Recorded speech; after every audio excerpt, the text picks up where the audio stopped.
lose 3-2 in overtime. If you're new here, I usually have a beer every time they lose. If you've seen a few of these videos, you know that every time the Penguins lose, I have a beer usually. Sometimes we go a little bit harder depending on what the game is. I wanted to kick that up a notch. In Australia, every year, we all vote on what the best Australian craft beer is, and they call it the Top 100 because we have a Hottest 100 music thing. So, you know, of course, we're Australian and we're always drunk, so we're going to make it about beer, aren't we? So yeah, every time the Penguins lose, I'm literally going to count that down. So this is number 1. And funnily enough, this beer is from Canberra. This is where I'm from. So this is pretty crazy. Born and bred in Canberra, bent spoke, crankshaft. Yeah, so this is what the Pittsburgh Penguins lost is proudly brought to you by Crankshaft. Get this can rip. Let's... Oh... It's a good rip. The other thing, because I'm trying to lose weight, is every time the Pittsburgh Penguins lose, I wake up early the next morning, go to the gym, and ride on a bike for 30 minutes. On top of just my already workout regime. So, cheers. Okay, so let's start at the start. The Penguins just came off a 4-win homestand, where all 4 games at home they won. Came back from all of those games from being behind, which is also a franchise record for doing so, tying the franchise record for doing so. So if they were managed to be able to do it this game, then that would have been a franchise record. And coming back 5 games in a row to get the W. Injuries are still an issue with this team. There's a couple of players out, Patterson, Rukala. Looks like Matheson's starting to skate again, so I don't know if that's a good thing that he's coming back. I mean, for his general health it is, but like for the general Pittsburgh Penguin lineup, not entirely sure. Evan Rodriguez, of course, is out. And O'Connor gets his NHL debut. An unsigned college free agent last season. He won the Ivy League Player of the Year last year. Got more than 20 goals. Also played a few games in Norway, so there you go. I don't know if that's a good thing or a bad thing, but anyway, he played there. And yeah, he looked okay this game. And congratulate, you know what, let's just take a moment, like, welcome to the big show. This is, speaking of debuts, this is the debut for a post-Penguins game for the reverse retro jersey. Buy it now at NHLstore.com. Yeah, karate kick. The one thing I will say about O'Connor is, and this is not really him, but Eri describing him, and I've noticed that he does this with everyone, his voice goes to a whole new octave when he's getting to their height. Oh, he's 6'3"! And you're just like, yeah, okay, we don't need to get excited, it's just how tall he is. Jari keeps the nod after winning the last 2 games. It was solid this game as well, and Rask gets the nod for the Boston Bruins. He had the best goals per game average last year with 2.02. I mean, goals average has a lot to do with also the team in front of you, but it says a lot that he's hard to beat. So the Penguins are going to need to get players in front of him and just make life difficult for him. And the Penguins in this game, I will say, like, things did not go the Penguins' way. And we'll get to some of the things that did not go well. But 5-on-5, I think this was their best game all season. They were pretty solid all the way through. Mistakes were made, but they were very small. They weren't for huge chunks of play. They weren't for 3 or 5 minutes of just poor play. If the mistake was made, it was rectified pretty quickly in the way that everyone else played. I also thought they played very well early. And I actually think they were giving Boston a good run for their money. And they were generating chances. After a horrendous, just brief moment where Craig Smith had a real good chance at scoring, which would have just put us back at, like, here we go again. Tanev had a great shot right in front, but whiffed on it. Russ got a breakaway and just went a little bit high on that, unfortunately. You know, Russ is a good goalie. But the Bruins were noticeably getting frustrated, and it led to a cross-checking penalty on Malkin, which put the Penguins on the power play, which you think by the 7 minutes or 8 minutes that had been played, it was looking pretty good. Like the Penguins, here we go, they've earned a power play. We can build off this. Even if they don't score, they just need to get some shots on net. Brad Marchand gets the puck after it whiffs off McCann onto McAvoy's stick. He passes it to Marchand, and boy howdy, just every year do I think I was like, oh, maybe those 40-goal seasons is only for a few years, and then he just pulls out an amazing cut-in move. Letang's on his knees pretty much. It's such good skating. Like, you're just never going to be that good of a skater. If you're watching this, you'll never be as good of a skater as Brad Marchand with that cut. And he just wires that. It's not on Jari. It's really not on Jari. There's a few comments like it would be nice if Jari had that. It would have been nice, but it was an absolute wire. It is in a prime scoring position. Really shouldn't have happened? would be my thing, but yeah, they've let in another shorthanded goal, and it is 1-0 to start the game. Also for Brad Marchand, that is his 28th shorthanded goal, which puts him 29th in history for most shorthanded goals, which is pretty crazy when you think like there's like Gretzky is like 77, and there's a bunch of the just goofy stats, and there's him, and he leads all active players. Technically, Marian Hossa has more shorthanded goals than him, but I'm not saying he's an active player anymore. I think we can safely say he's not, right? But the Penguins keep buzzing after that. The heads aren't down. Yeah, it kind of sucks. And the rest of that power play was terrible. Spoiler alert on that one. It was just, oh boy, no shots on net. Whether a goal gets scored against you, sometimes the bounces don't go your way, but you should outshoot the 4 if you're the 5. You should outshoot them at least, and they're down 1-0 in that stat. Rust, with a great little move, just puts it little squeakies, and Gensel just flies to the net. Kind of checks himself for a second and then realizes, hang on a minute, there isn't a 7'1" Scandinavian giant here, let's go to the net. So Slovakian, he's not Scandinavian, but I'm not going to reshoot that, so I'm just going to keep this bit in. And he pretty much runs straight into Rask, but I like it. I really like it. If a goalie's on his game, man, that's a good way to get him off it. Is just maybe don't like Matthew Tkachuk it where you just like fall on Anderson, but that's we're kind of on the line here, but like it's fine. Penguins get another power play right at the end of the period, and I'm just like, you know what? It hasn't, the power play, even though it's ranked high in the league. If you take that Crosby-Hart goal where Hart just turns it over to Crosby, you start to get some lower numbers because one goal this early in the season really does influence those percentages. It really wasn't good. I think the crowning moment of just the Pittsburgh Penguins power play as a whole today, at least for that first line, was Malkin losing his stick blade, trying to like claw onto the glass and then just falling over. And then I think my favourite thing of that is because they now pause the play, so there's no longer any more of like Weidman just trying to get to the, or Borowicki I think was another one that had happened to, and they're just trying to get to the bench and the linesman's pushing them. Crosby's like pushing him, but Malkin's still hopping, I was just like, do you not know how this works? Just chill out for a second. I know things aren't going your way, Malkin, and this was not a good game again. But just take the push. Just take the push. Yeah, and Penguins don't score. There's still like 6 seconds of power play at the end of the period, but Penguins don't score, and still don't have a shot on net in that power play either. So, ooh boy. And they go into the tunnel 1-0 down at the end of the first. In the 8 seconds of the power play, they don't score. But Russ gets a really good chance in the first few minutes. He has a Boston Bruin draped all over him and manages to get off a really good shot attempt. And just unfortunately can't go in.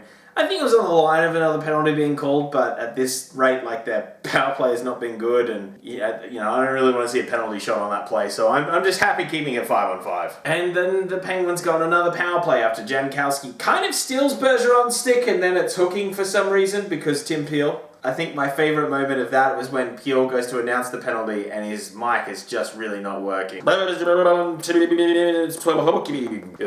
great. It was great. I like it when their mics don't work. I don't know why. Just it's a little pleasure. What do you know? The power play struggled. They did not get any shots on. They get off. The second unit comes on, and it looks like they're at least going to shoot the puck, and that's what sometimes you need to do in a power play. And I think this is the biggest victim that COVID has taken. Okay, maybe not the biggest. We shouldn't make light of that. It's a huge epidemic, but you know what I'm talking about. We no longer have the guy at the arena that we thought was useless, but turns out provided a huge service. We'll be COVID safe about this. Every team can bring one person, and they'll be at opposite sides of the arenas, and they have to get drunk. I mean, you need to be blitzed out of your mind to be yelling out, shoot the puck. So they go serve their own drinks, so that's fine. They're at the other side of the arenas. They can have a mask on, it's fine. And their sole job is to yell, shoot the puck when the team's on the power play. That's their only job to do. And obviously have fun and enjoy life. But yeah, and that's it. That's COVID safe. They're over there. If the puck goes in, they can't throw it over, but they can say shoot the puck. So the Penguins know that they need to shoot the puck every now and then. I always thought it was a waste of time, but after seeing 5 minutes and 42 seconds of no shots on goal and a power play, I think that's a much needed commodity. However, finally they get a couple of chances. Rask is too good for it. And yeah, they kill it off. Then the Penguins get on the PK themselves after a trip from Ruedel. Usually when he's tripping it's a 5-on-3, but this time just the 5-on-4. Until Tanev kind of trips Mershon. I mean, yeah, Mershon's trying to jump over it, but at the same time, the stick is stopping where Mershon is going, so I guess it's like interference by stick. I don't know, like, I guess tripping's a harsh call, but you're like, it's definitely interference, so there's something there. There is something that you can call that a penalty, and it is 5-on-3 for the third time this season. And in all three times, Ruedel has been involved. This time he wasn't the one that made it into he wasn't the second one, but yeah, Ruedel every time is just, I mean, every time he takes a penalty, he just gets a little friend there. I wish they had little packed lunches or something, or again, the Monopoly thing. It should be Monopoly jail. They get a chance to roll doubles, and then they can get out. I'd like, they have to be big naughty dice, and I just like the fact that Ruedel's just throwing 2 dice, hoping for doubles. Or them just sitting on the bench and having a little lunchbox. I would also consider that to be fine. I've lost my mind this video. I've just, it's gone. And Penguins actually do pretty well on the 5-on-3. Jankowski was great. He made a few diving plays to make sure it didn't, the puck didn't get across on just the pretty much the tap-in regulation goals. You know the ones I'm talking about when it's 5-on-3. However, the numbers just proved to be too great. Mershon to Richie. Richie just spear on the ice thing. You know that, the shovel, the thing that you do with a shuffleboard. Yeah, it's 2-0. And yeah, the Penguins then kill off the rest of the penalty and then start to get back to work again. And I really like their game 5-on-5. They definitely dominated Boston. If you're a Boston fan, don't at me. You know it wasn't your strongest 5-on-5 game.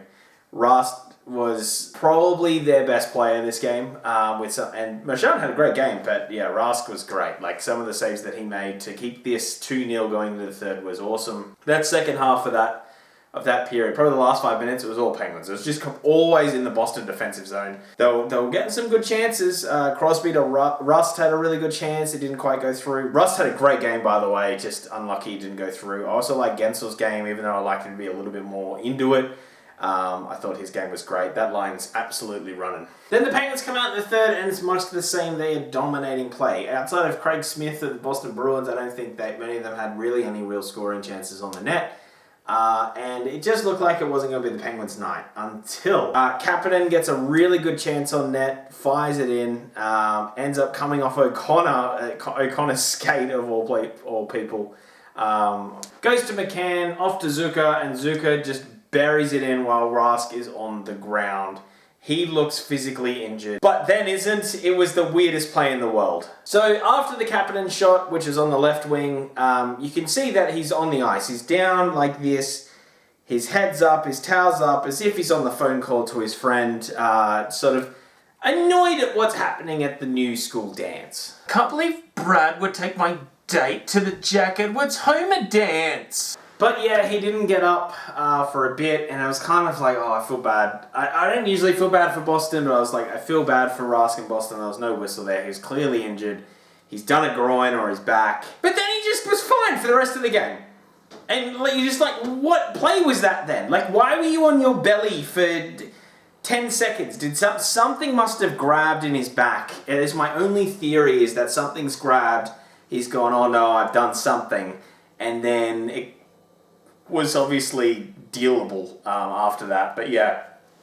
Anyway, you need a bit of luck sometimes. It's 2-1, and the door's open a little bit for the comeback kids again. I don't like saying comeback kids because, well, really, they shouldn't need to come back, but the door's open a little bit. I still don't think it's going to happen. Rask is making a few good saves here, but for a bit of a turnover, Malkin gets an assist that some players back in the day would have got off passing it to Malkin. He passes it to Kapanen. Kapanen flies through, tries a move on his backhand to his forehand, kind of whiffs on it a little bit. It doesn't matter, it goes into the net. It goes through Rask 5-hole. It is 2-2 with 3 minutes to go, and the Penguins have tied, and Kapanen has his debut goal for the Penguins, which is just awesome. I've always been a Kapanen fan ever since they drafted him. I'm so glad they have him back. I think he fits out this team quite well. I don't know where you put him right now because I was going to say put him in the first line and get rid of Rodriguez, but now you just don't touch that first line. Don't touch it. Crosby will get going. Rust is being amazing right now. He was on a 6-game point streak, and he could have got a point this game. And the game goes into overtime, and then it is just Malkin's time to shine, I guess, for what he's been like this season. Bergeron before that gets a really good chance, and I did want to mention this because he didn't make any like phenomenal saves, Jari, but he was really solid this game. There was a few shots that went through large screens that would get a small tip that he was not saving a week or two ago. I really think he's got back to fundamentals. Plus, this was the first game I feel like he wasn't as jittery, where he just had 6 Red Bulls and then they put him into the net. He seemed to be a little bit more solid and a bit more relaxed and calm. Still energetic. There's a difference between being calm and lazy, and he was just calm. He was calm and he was ready to go, and he did his job today. Bergeron has a great shot in front of the net off a one-timer, and Jari's right there, surprise. Malkin gets a breakaway. It's all on him to win this game. He ends up hitting the crossbar, which he hasn't been great. I will be the first to throw up that hasn't been great, but also pretty unlucky. Like a small little midge down, and it's all of a sudden, the conversation changes. It's like, oh, well, is he going to be better? Boston gets another small chance. It's fought off, and then the Penguins, after a trip, it's a bit of a leg stick out, go on a 3-on-0, and this was the moment that was just the worst. Tanev to Malkin to Tanev, back to Malkin. I watched this replay 20 times to try justify why Malkin would have passed that back, and Rask is definitely hurt. Definitely not 100%. You see the way he tries to get across to his left, his arm's not even up. It's a goal. If Malkin just shoots that into this quadrant, it's in the net. There's nothing that he can do. And instead, he passes it back to Tanev. I also don't know why Letang didn't join the rush as well. I think it was Letang. It was a 3-on-0. Throw all your cards at that. Have a third option. Have someone else that could have come in at the back there and fire it. I don't know how you don't shoot that puck at any point in time there. How a 3-on-0 ends in no shot and a poke check. Take it for yourself on a breakaway. It's better than doing what happened there. That one really hurt. That one stung. And you kind of knew at that point that things weren't going to go the Penguins' way. On the board, Marino and Crosby turn it over. It happens. I'm a little bit disappointed that Zucker just flew up the ice as if they already got onside. He's nowhere to be found when the Penguins when it gets turned over. Krejci to Craig Smith. Smith scores. It is 3-2. That's the way it reads in the books, and the Penguins lose, but get a pity point in the standings. These pity points pretty important. Pity points are pretty important. Yeah, there's a lot of P's there. Yeah, it's a bit disappointing that they really had chances in overtime to win that game. It would have been great if they did. But there are positives to take away. The last few wins that I think they stole, I think there's a little bit of karma to come back at them. It was like, yeah, you probably deserve to win this game, but you don't. So, hockey gods looking down and having a little chuckle on this one, but they played a full game. Special teams need work. They do. I think a lot of teams have figured out this power play. They know to just charge it, don't give it any time, don't let Jari handle the puck. I think that seems to be something that a lot of teams are doing is making sure that Jari does not have time to get the puck up. And just sort of stop that breakout seems to be what teams are doing pretty successfully against them. So they currently sit 4th in the division, just in the playoff spot. In front of the Devils, who have 1 game in hand and 7 points. So if they win, then they do the old leapfrog. But at least they're in the playoffs. It was not a great first 2 games, so they're still there. Just got to keep that spot. But yeah, that's the end of the video, guys. If you did like this video, hit the like button. Otherwise, hit subscribe down below if you have not done so, because that really helps us out. We're really pushing 1,000, so if you can get us over there, that would be awesome. Also, if you know any Penguin fans, tell them about me. It helps things out. I'm pretty small time, but it does help. I like to think I'm funny sometimes. So also, the loss brought to you by Crankshaft again. I mean, they have no stake. The fact they don't know that this is happening, but there's going to be a lot of different beers coming on, which is going to be pretty cool. This one's an IPA, which is just a great beer. It's a great solid beer. My favorite beer ranked about 50th, but I'm not surprised. It can be a little bit much for some people. But yeah.